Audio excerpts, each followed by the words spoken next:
We will learn how to test API using Postman. There are different tools to test API. Different tools out there that are actually that can be used to test API or endpoints. And we have seen previously what is a URL, right? URL structure we have seen. So it is made up of many components. It mainly contains the first one, which is a protocol, and the second one, combined, a subdomain, root domain, all of them combined, we call it as a domain. And then we have actually this is called a slug or a resource or a path subdirectory. So whatever comes after the domain. So optionally after the domain, there may be a port. If it is a 443 or 80, that is optional. And then there may be something called a query string, that comes after question mark. The query string is used to send data, uh, where get requests don't have a body, so that we can send data using query string. Of course, that you can pass a data through query string, literally for any kind of request that can be get post or anything. So and they have after the hash, whatever comes, we call it as a fragment, and this can be used as a anchor for web pages, which is a single page applications or something like that. This can be used as an anchor, where if you click on any heading, the page automatically scrolls to that page, uh, that heading. So potentially we update that anchor or fragment in the URL. So this is a structure. So by this, using this structure only, we get the resource on a web, a particular resource, a particular image. For suppose if you are I'm accessing this image, if I click on this link and I went to this page, what is the domain here, which is a hot string .in tutorial. So for suppose, right, if you take this image and open image in new tab, and you see here what is a URL for this particular image, which is a domain here, and we have actually the path to that. This is called a path, right? Path to that. So we call it as actually subdirectory. This one, web WP tutorials /WP content. We call it as a path or a resource or a subdirectory. So this path gives the address to particular resource or a particular file or a resource, a page on the web server. So now that is what the this is about URL. So as you can see here, we have the scheme and the authority or domain and port and the path to the file and the parameters and anchor. So if this URL, what happens, let's say that if I go to new page and let's go to this website, and if I open, suppose if I open the wrong URL, what happens?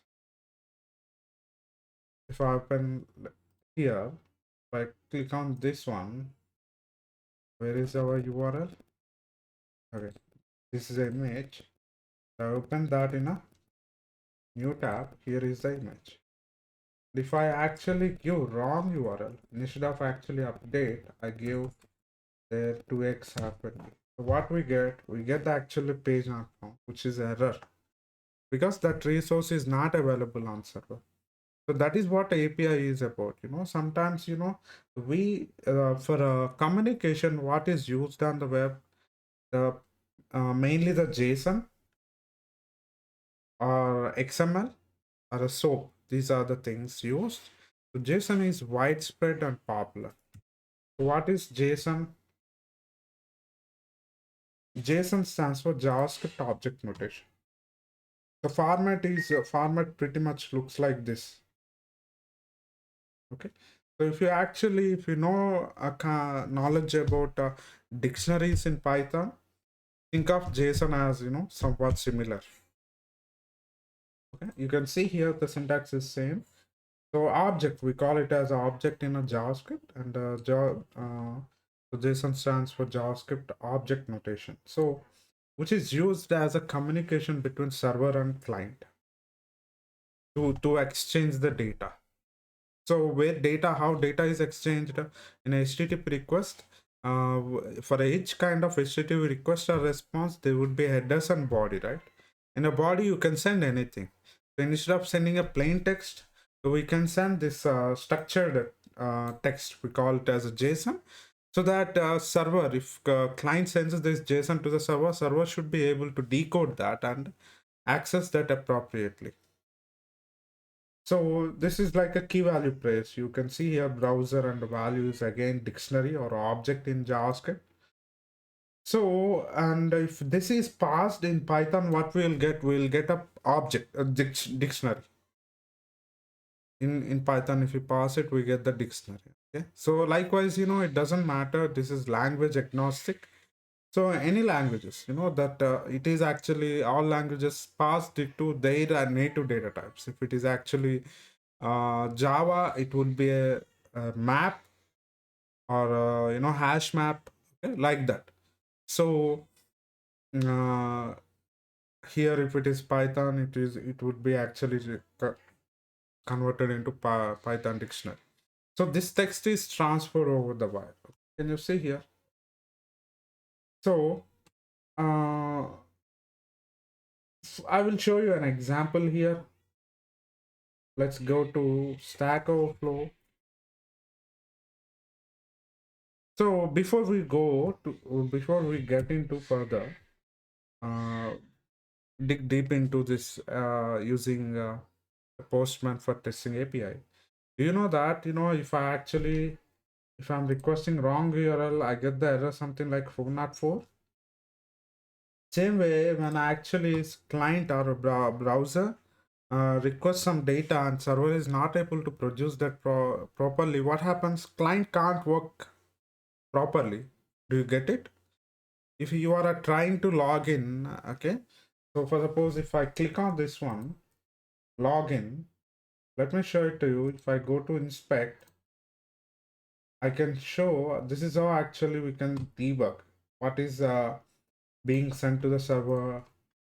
So if I actually give some test, again I'm giving wrong random mail ID here, sign in or sign up. So check this status response. What is this?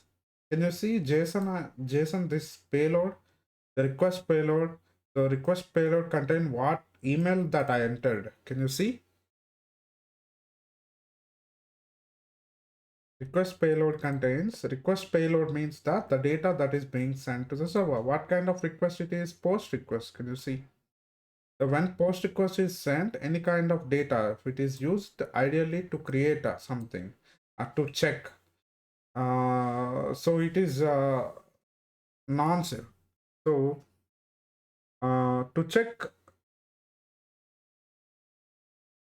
it is a safe method where you know uh, unlike actually get, it accepts body data can be sent.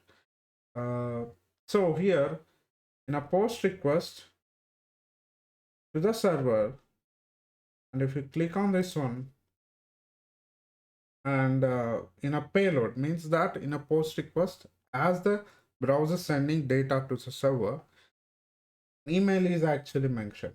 It is a view source. This is how it is sent. This is called JavaScript object notation. And what is a response from server? It is a response. You see here, the response is actually again JSON, exists false, and success true. This is the JSON. If actually how this browser is able to actually all of a sudden, what happened? Since I gave actually the email that doesn't exist, it prompted me. Since server replied back with exist false, so that it is actually just it prompted us actually with the sign up screen. if exists, if the response is true from the server, it would have actually given us the password page. So this is you by looking at this, you can understand how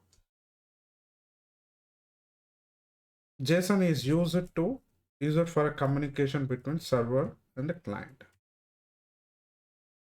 And if I actually take to MD and JSON, and we can filter types of requests here.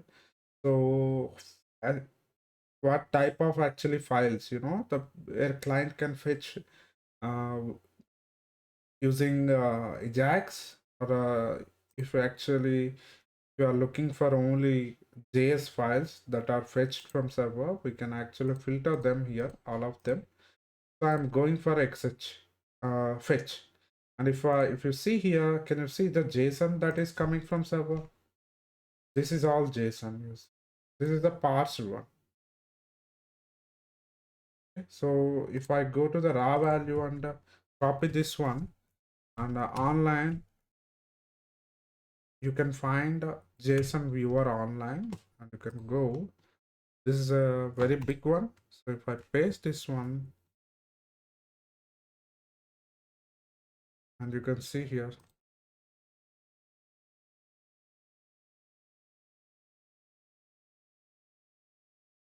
JSON, this is parsed and it is showing as actually in a pretty format where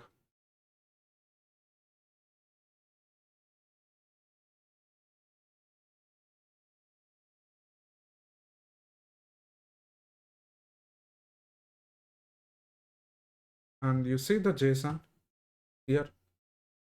This is what's received from the server. Okay, the whole goal actually as a part of testing. But who is making a request to fetch all kind of all this JSON? Browser is making, and inside a browser this website is loaded, and inside somewhere in this source code of this website, in some JavaScript file, this request is coded. So you see this, who am I actually? The request is made to the server, who am I? And the JSON actually came, so representing geolocation here. Hmm? So this is from the server. Hmm? So what happens if server is not sending this JSON as expected? There would be an error, right? Isn't it? If the server it is expecting uh, so on so this field, instead of deprecated uh, DEPT, if server is sending but client is expecting deprecated, and there would be a misunderstanding and it won't work. And we need to make sure this what kind of on what URL this request is made. And if we go to headers, and you will see this is the URL, right? Exact URL, isn't it?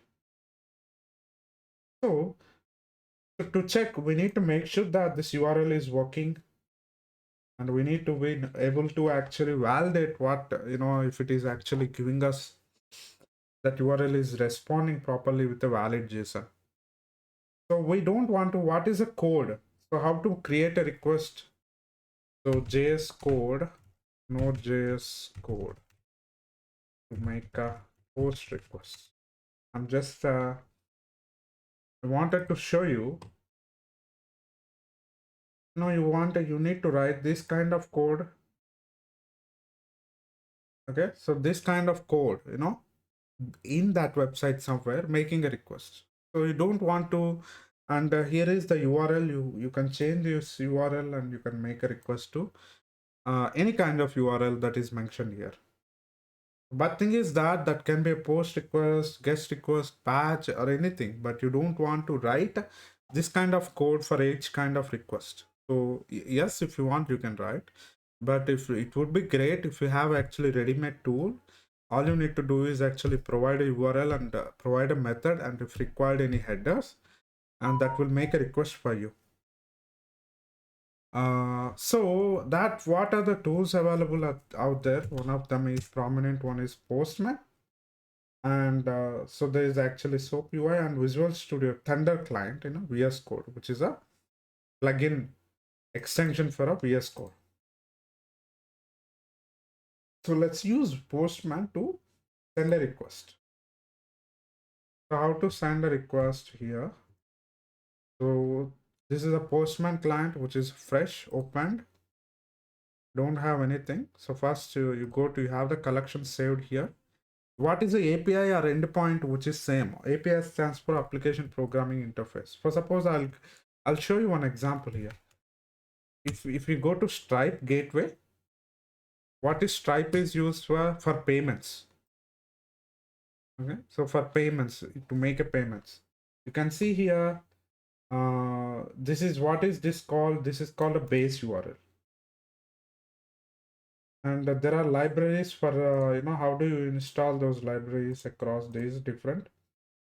This Stripe provides libraries for different languages. All you need to do is actually make a request by importing that library. If I go scroll down a little bit, you see Stripe also uses what JSON. Can you see? So for suppose if I wanted to check a balance, how do you check? Stripe is a payment gateway. What is Stripe? Popular payment gateway where many vendors, the where to make a payments through credit card, debit card, or through banking. So it accepts the it is a payment gateway. It accepts payments from across with the different sources, and it also provides invoicing system, many things, which is quite popular. So, and if you come here, click on the balance, and what do you see here? What format it is? It is a JSON format, isn't it? So, they would be had for Stripe.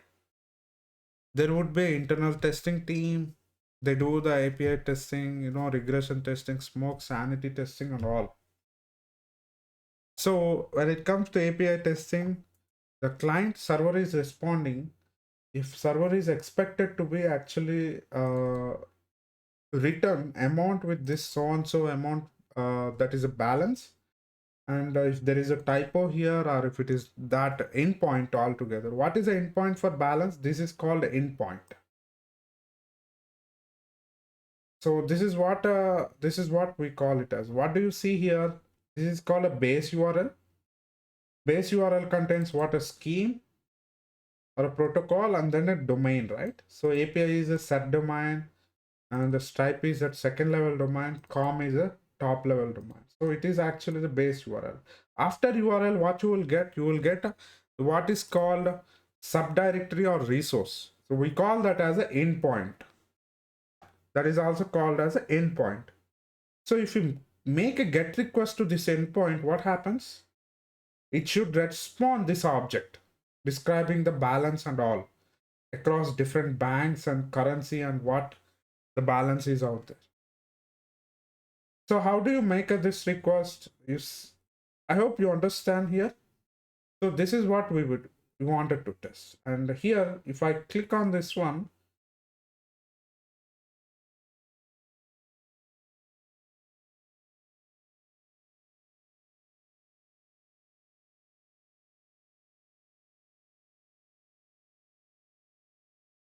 and again, see, check here. It is a response, example response, which is a JSON format, where left side contains a key, another separated by colon, and here we have a value. Okay, we call it as a property and a value in a JavaScript. So to make that response, come here. If I click on JSON and I copy. So how do you make a request in Postman? In a Postman, so you have the collections, API, environments, and mock servers. You have a lot of things here. To make a request, go to the API, and if you don't have any workspace, switch to workspace. You can actually log in and you can have workspaces, and I have to create a new request, click on new. So there can be actually a lot of things here. HTTP request, it also supports others such as actually WebSockets, RPC, other many things. You have what is called here HTTP request. And you can see here, so you have all different types of HTTP web server methods here. Then select whatever you wanted to make. We are trying to make this request. What request, what method it is, get. And paste URL here, whatever the URL to whatever URL you wanted to make a request, send a request. If you click on send, you see it fetches all the data and displays that in a pretty manner to you.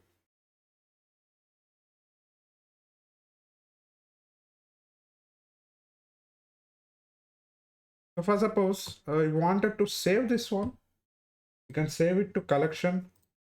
You can give a name Indian JSON,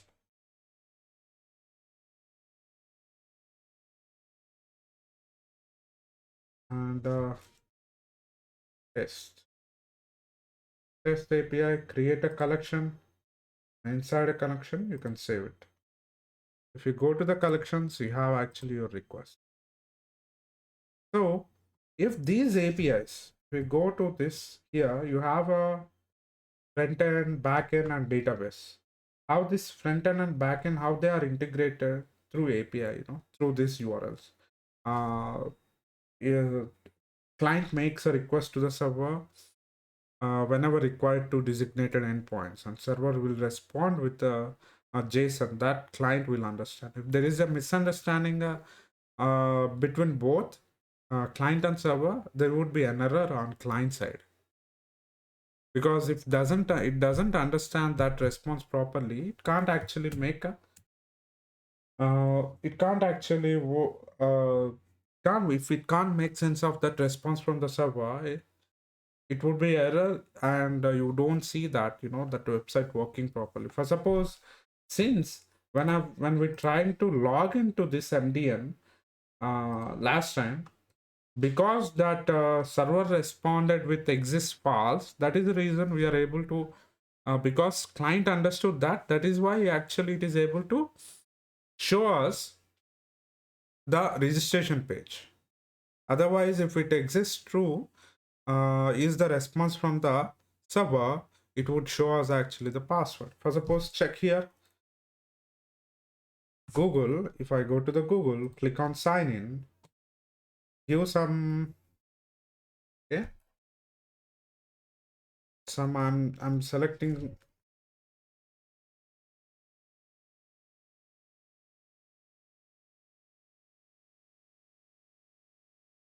I'm entering some random Gmail. So for us to actually to demonstrate how it works, you see here when I clicked on next, can't find the your Gmail account. If I go to payload, so you can see here the how actually it is sent to the server, and there's a reply from the server.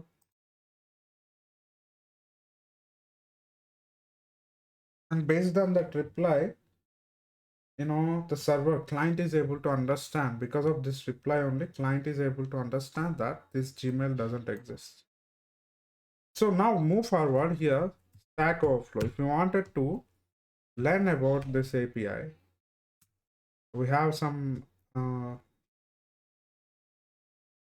API. If you click on Stack Overflow API endpoint, you can actually pretty much learn yourself using using this one. You can learn some how to test this API, how the JSON and HTTP requests work. You can learn. Otherwise, actually, you can the improve your skills of writing clients and working with this API, JSON API. So it is open. It doesn't require any authentication for some of the endpoints, but some endpoints, if authentication required, it is mentioned that auth required. So if you click on answers, it doesn't require authentication. Can you see here? Right. So this is an endpoint. You can see here 2.3 answers colon order. Whatever you see here after the question mark, which is called a query string. and query string parameters these are, and these are separated with, these are actually key, and the parameter name, parameter value separated by equal to, different parameters are separated by ampersand. So how many parameters here? Order, sort, and cite. You can see here order, sort, cite. Order equal to DESC, sort equal to activity, and cite equal to stack overflow. So what I will do, I copy this one. What is this? This is endpoint, right? So what is the domain? api.stackexchange.com. So go to this. So I wanted to make a new request, HTTP request, and HTTPS, which is api.stackexchange.com, and here is the, if I make a run this one, I can see here some JSON fetched from server. Okay, so what this JSON represents, we will see in a moment. If you see here, I'm able to fetch the JSON from the server using, by creating a request using Postman. If I go to the raw, this is what actually we got from the server. Can you see here? So what this JSON represents, basically, if you go to the Stack Overflow, if you click on,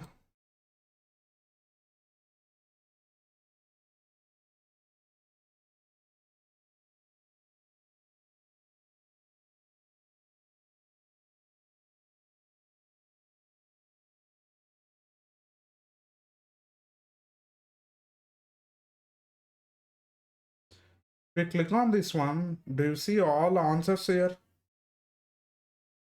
How this data is being displayed here, do you know? If I go to the inspect, go to the network, and click on any tag SQL, I need to actually click on preserve logs, so that it won't be actually, will not be gone. So when page is totally page is reloaded, so you can preserve. So these logs are preserved across reloads. If I actually click on, I want actually Python questions, and I click on this one.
So my effort is to show you that calls in an inspect, but what is happening here, whatever you see here, okay, answers or questions here, you see here, those are actually API call, those are fetched through the API call. So probably if it is not actually, these are not rendered through the API, they may be actually returned from the server with templating.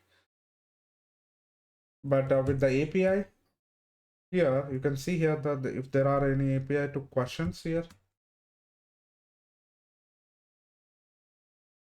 you have actually questions. You click on the questions, but you would have to pass some IDs here. So because that ID, whatever is in the curly braces, which means that it is expecting some ID. So for suppose if you click on questions,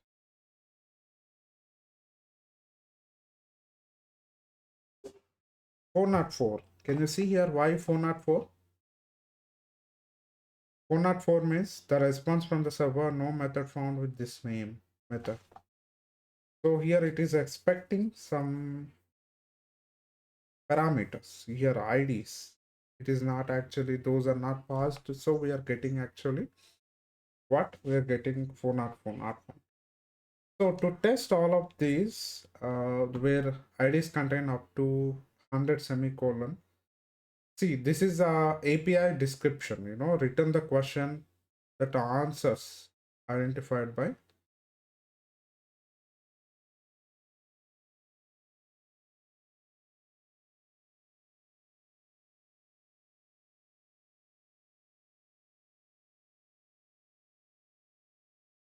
You can see here if I actually type something,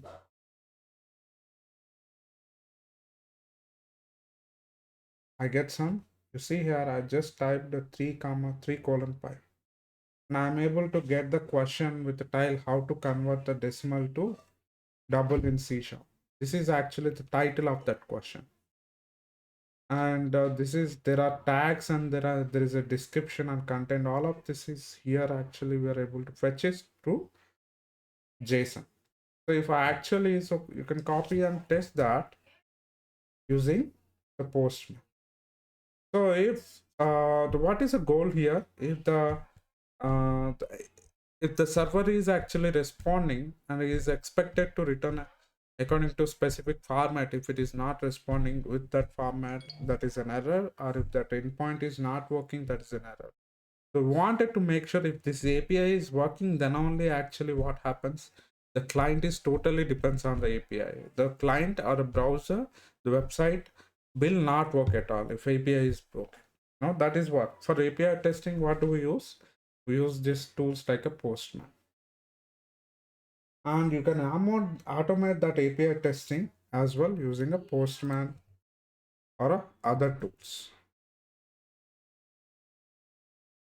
Other tools such as there are other tools for API testing such as Insomnia and a postcode, Nightingale, API tester, curl X, and Thunder client for a VS Code.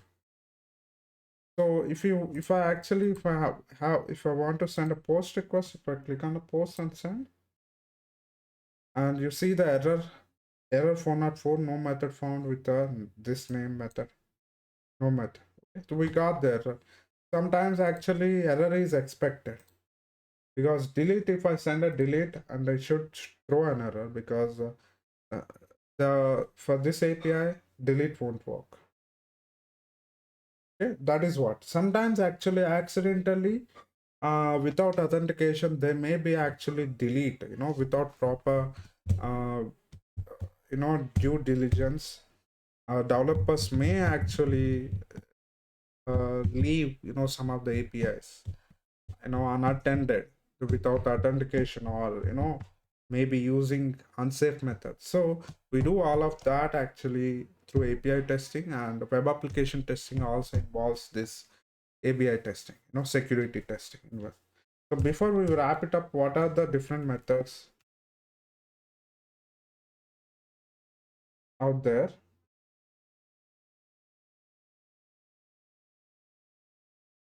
So these are the different methods here: the get, post, get, put, patch, delete. So we have seen post is neither so post is, as you can see here, some methods are actually not safe. That is, a post is neither safe not idempotent. So safe means that the where in a get request we don't want to actually modify anything on server. We should be using that to merely responding to requests, that is actually to produce some data. So get request should be used to get the data, not to actually modify data on server. So put is not safe. So these are called unsafe methods. Patch is also not safe, which means that they are used to modify the content or data on server.